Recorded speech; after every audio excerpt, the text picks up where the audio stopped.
Сәлеметсіңдер ме балалар? Өзін өзі тану сабағына қош келдіңдер. Өздеріңмен қайтадан жүздескеніме қуаныштымын. Бүгін алдыңғы сабақтағы өзіңе сенім деген тақырыпты әрі қарай жалғастырамыз. Біз алдыңғы сабақта өз сенімімізді нығайту үшін бойымыздағы жауапкершілік пен алға ұмтылыс қасиеттерімізді дамыта отырып қол жеткізе алатынымызды білдік. Өзіңе сенімді болу, өмірден өз жолыңды тауып, бақытты болудың дұрыс жолы екені туралы білім алдық. Рухани адамгершілік тұрғыдан өзіңе сенімді болу қай істе де алға ұмтылу арқылы бойымыздан сүйіспеншілік, дұрыс әрекет құндылықтарының көрініс беретіні туралы білдік. Көрнекті қазақ жазушысы Ілияс Есенберлиннің өзіне өзі сенген адам қиындықты да, уақытты да жеңе алады деген нақыл сөзі бүгінгі сабағымыздың да дәйек сөзі болып табылады. Сенім туралы даналықпен айтылған мына бір қанатты сөздерге назар салайық. Терең ойларымен, бір туар даралығымен тарихта аты қалған тұлғалар сенім туралы былай дейді.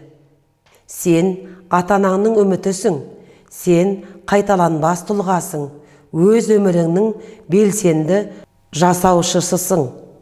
Сондықтан өзіңе ғана сен, Бауыржан Момышұлы. Сеніңіздер, сенімімізді сақтаған Александр Пушкин. Сенім құдіретті күш тауды да қозғайды, Дінмұхамед Қонаев.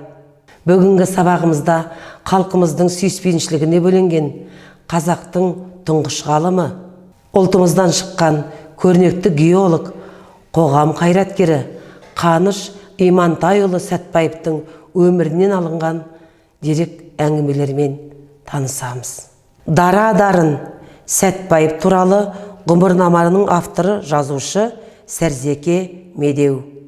Енді балалар, сендердің назарларыңа Қаныш Сәтбаев туралы түсірілген деректі бейнебаяннан үзіндіні ұсынамын. Қаныш Сәтбаев 1926 жылы Томбы технологиялық институтын үздік тәмамдап, Қазақтан шыққан тұңғыш дипломы бар кәсіби инженер-геолог атанды. Бұл оқиға жалғыз Сәтбаев үшін ғана емес, бүкіл елге қуаныш сыйлады.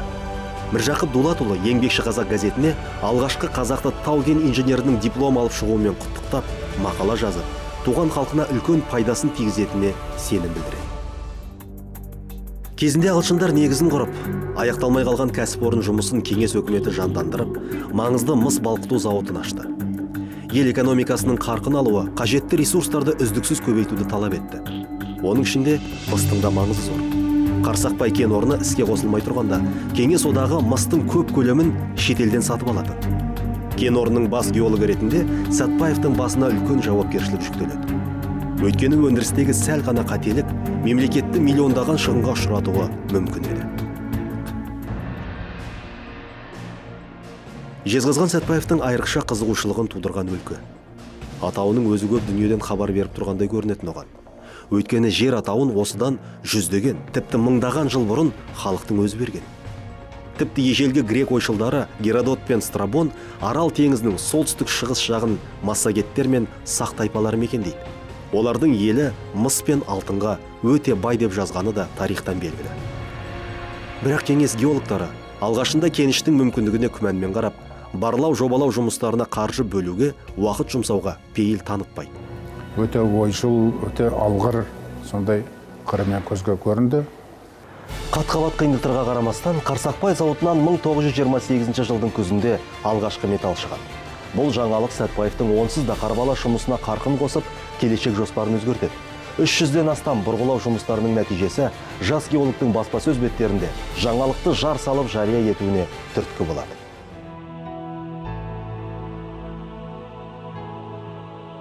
Сәтбаев өндірістегі және сол уақытта күнделікті тұрмыста кезіккен түрлі қиындықтарға қарамастан шабытпен жұмыс істеп алға ұмтылады. Нәтижесінде әлемдегі ең ірі мыс кен орны ашылды. Оның барлық болжамдары шындыққа айналды. Ол осы істе қасына кәсіби мамандарды жұмылдырып, оларды сендіре біледі. Бұл бақытты да қуанышты оқиға. Голощекин реформасынан миллиондаған қазақ қырылады. Қаныштың әпкесі Ғазиза да аштықтан ажал құшады. Ауылға келген кезде ашаршылықтан қырылған адамдар мен бұратылған бауырларын көріп, ол қатты қамығады. Ақыры әйелі екеуі әпкесін, балаларын Қарсақбайға өздерімен бірге алып кетеді. Сөйтіп ерлі зайыпты екеуі туған туысқандарының қатарынан 19 жанды аштық тырнағынан аман алып қалады. Аяқтарынан тұрғызып, азамат қатарына қосады. Солардың бірі азаттықтың алғашқы жылдарында алтын адамды тапқан атақты археолог Кемел Ақышев. Мына шапанға қарап, қаншағамыздың қаншалықты алып денелі адам болғанын аңғару қиын емес. Өте бойшаң, иығы керегедей кең кісі болған.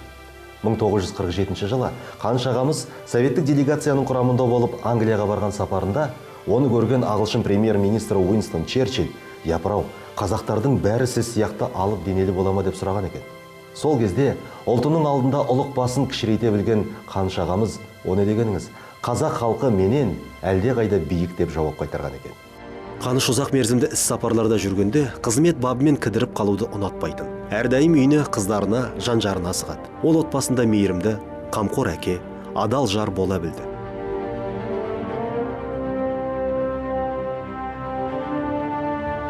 Қаныш Сәтбаев қазақ руханиятына өлшеусіз мұра қалдырған жан. Зиялы ортада өсіп, халық шығармашылығына жақын болғандықтан, ол қазақтың ондаған ән жырларының ұмытылып кетпеуіне ықпал етеді. Александр Затаевичтің қазақтың 500 әні жинағына Қаныш Сәтбаев 25 фольклорлық шығарма тапсырған. 1942 жылы сұрапыл соғысқа қарамастан, Алматыға мұрын жырауды алдыртып, аңызға айналған атақты Қырымның 40 батыры жырын таспаға түсірткен Қаныш Сәтбаев. Тарихи тұлға, ол абыз қазақтың ғылымын ғана қорғап қалған жоқ.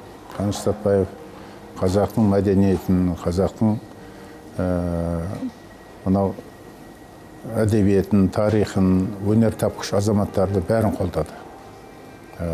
Мына ғылымның өзі геолог болғанмен, ғылымның барлық саласын бірдей терең зерттеп алып жүрді. Ол энциклопедиялық ғылым.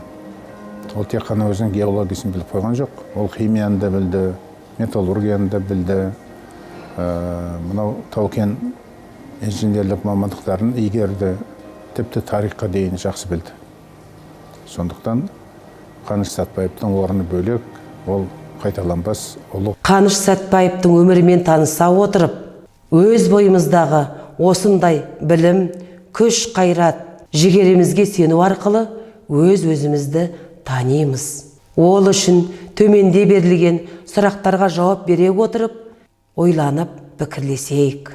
Кейбір тарихи тұлғалардың ғасырлар бойы ел тарихында, халық санасында сақталып жүруінің себебі неде деп ойлайсыңдар?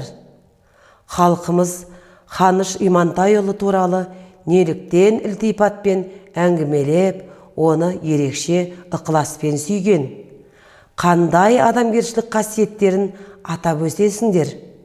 Қаныш Сәтбаевтың бойынан қандай жалпы адамзаттық құндылықтарды байқадыңдар?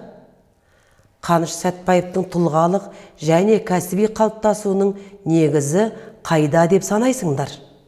Өмірде өзің кімдерді үлгі тұтасыңдар? Қандай қасиеттері үшін? Нақты мысалдар келтіріп, әңгімелеп беріңдер. Бүгінгі тақырып бойынша алған білімдеріңді бекітіп, жүректе қалу үшін шығармашылық тапсырманы орындауға шақырамын. Тапсырма өздерің өмірі мәнді, рухани кемелленген деп ойлайтын адамдар туралы альбом, слайд немесе шағын қолдан кітапша әзірлеңдер. Жобалық қызметті іске асыру үшін күзгі табиғат көрінісінен қыл қаламмен пейзаж жазыңдар.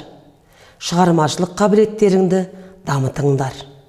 Өмірде өзіңе өзің сенімді болу үшін жеңіл жол іздемей, қиындықпен күресе отырып, жетіліп, шыңдалған кезде өз-өздеріңді танисыңдар, өз-өздеріңді құндайсыңдар. Егер ұмтылыс пен табандылық танытсаңдар, қандай кедергіні де жеңетін қабілет болады. Осының өзі саған өзіңе деген сенімділікке алып келеді. Бұл сабақтан өзіңе деген сенім күші, бойымызда ертеңге деген жауапкершілік, сенімділік қасиеттерімізді дамыту арқылы сүйіспеншілік пен дұрыс әрекет құндылықтарының жарыққа шығатыны туралы рухани адамгершілік білімді жүрекке сақтап қояйық. Сабақ аяқталды. Қош, сау болыңдар балалар.